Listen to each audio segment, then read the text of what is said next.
আসসালামু আলাইকুম। এই সপ্তাহে পেরোল করা শেষ।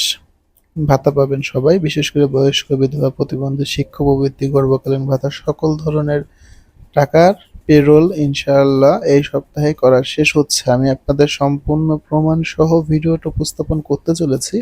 তো ভিডিওটা শেষ পর্যন্ত দেখবেন এবং বলবেন কোথায় কোনো সমস্যা হচ্ছে কিনা। প্রথমে দেখুন, আমি আপনাদের যেটা বলা উচিত যে পেরোলটা কি, ভাতা দেওয়ার আগে পেরোল লিস্ট করতে হয় উপজেলা থেকে। যে উপজেলা থেকে পেরোলটা হওয়ার পর মন্ত্রণালয় কর্তৃক যে মন্ত্রণালয় থেকে অর্থ বিভাগ থেকে এমএফএস বিভিন্ন অ্যাকাউন্ট পর্যায়ক্রমে পার হয়ে আসার পর মোবাইল ফোনে টাকা আসে। সো সেই টাকার পরিপ্রেক্ষিতে চতুর্থ কিস্তির জন্য যাতে সবাই কার্যক্রম চালু করে এই জন্য একটা চিঠি ইস্যু করেছিল, যেটা 15 এপ্রিল প্রকাশ করা হয়।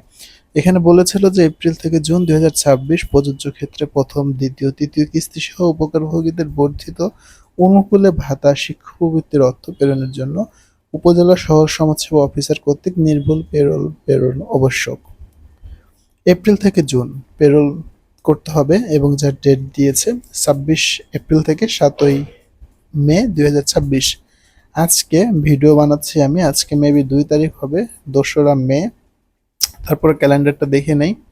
আজকে 2রা মে আর পেরোল করার, হ্যাঁ আজকে 2রা মে। পেরোল করার শেষ ডেট হচ্ছে আপনার কবে, আমি এখানে ক্যালেন্ডারটা দেখাই। এখানে দেখুন আজকে 2রা মে, পেরোল করার শেষ দিন 7ই মে।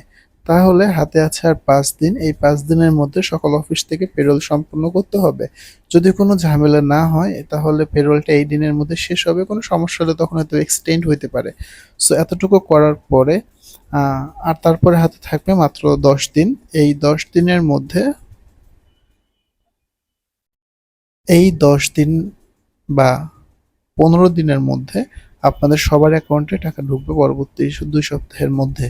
কেননা আপনারা জানেন যে ঈদুল আজহা আহ, হবে 28 তারিখের দিকে, এবং যে কারণে পেরোলগুলো দ্রুত সময়ের মধ্যে করা দরকার। আর পেরোলটা লাস্ট ডেট যেহেতু 7ই মে ধরা হয়েছিল, এই সময়ের মধ্যে পেরোলটা সম্পূর্ণ করলে আপনাদের সবার অ্যাকাউন্টে টাকাগুলো চলে আসবে। আর আপনারা হয়তো জেনে একটু কষ্ট পাবেন যে আমি হয়তো বা আপনাদের জন্য আর কোনো ভিডিও বানাবো না। চতুর্থ কিস্তির ভাতার টাকা দেওয়ার আপডেট পর্যন্ত শেষ, এরপরে আমি এই চ্যানেলে আর কোনো কাজ করব না। কারণ হিসেবে যে বিষয়টা না বললেই নয়। এখানে দেখুন, একে তো আমার চ্যানেলে মনিটাইজেশন অফ করে রাখা, আর অন করলেও খুব যে একটা আর্নিং হয় তা না। আমি কিন্তু অনেক বিষয়ে আপডেট আপনাদের জন্য প্রতিনিয়ত দেই, এবং বলেছিলাম যে আমি হয়তোবা ভিডিও বানাবো না এই বিষয়ে, সেটা সত্যি হতে যাচ্ছে।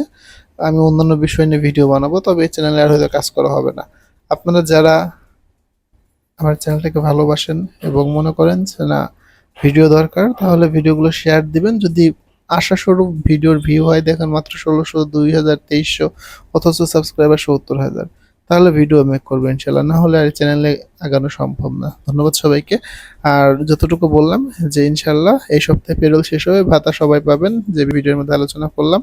আর আপনার নামে যদি সিম তোলা না থাকে দ্রুত সময়ের মধ্যে সিমগুলো উঠিয়ে নেবেন। এই ছিল আজকের আপডেট। দেখা হবে পরবর্তী ভিডিওতে। ভালো থাকবেন, সুস্থ থাকবেন, শুভরাত্রি।